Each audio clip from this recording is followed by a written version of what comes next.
Imagine you are in 1888, cruising the dark alleys of London, and out of nowhere, a mysterious silhouette appears behind you. In your next blink, he grabs you by the shoulder, pushing you into a wall. As the fear starts flowing through your veins, he laughs uncontrollably. Then and there, you know it. You have been caught by the most infamous killer of the 19th century, Jack the Ripper. Jack the Ripper is believed to have been responsible for a series of gruesome and brutal murders during the 1880s. His target of selection: female prostitutes of the impoverished Whitechapel area. Throughout his notorious killing spree, Jack the Ripper left behind a chilling trail of 5 victims, each murder more horrifying than the last.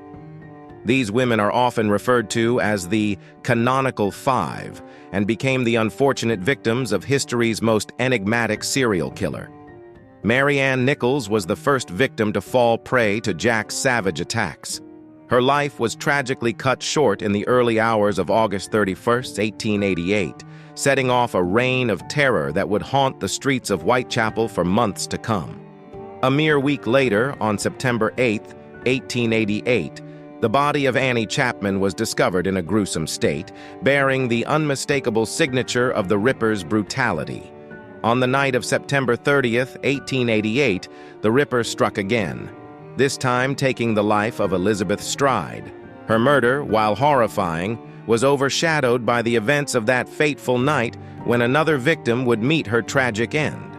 The same night as Elizabeth Stride's murder, Catherine Eddowes became the Ripper's next victim, leading to what is known as the double event.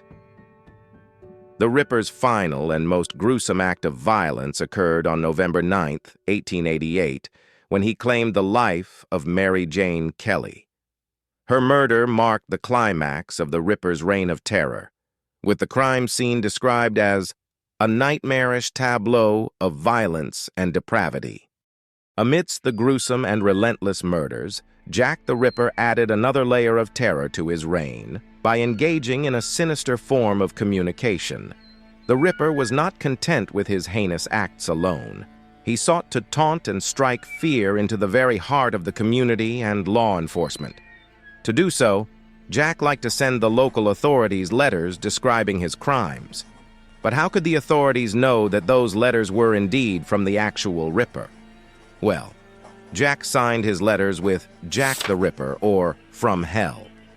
The case of Jack the Ripper has spawned countless theories about the true identity of the London murderer.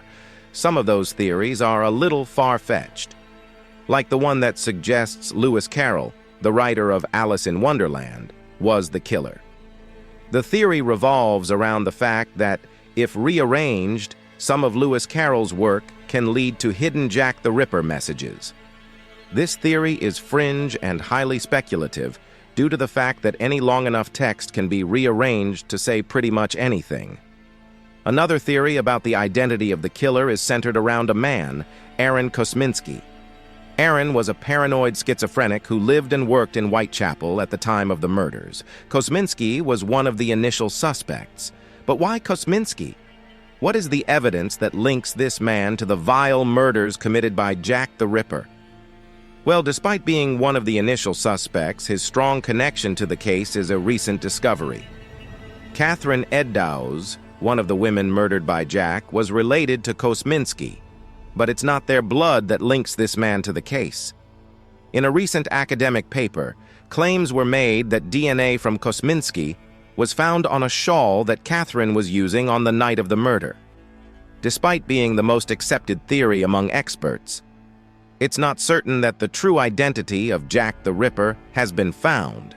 The case continues to elude definitive resolution, leaving historians, amateur sleuths, and true crime enthusiasts with lingering questions and a case of fascination.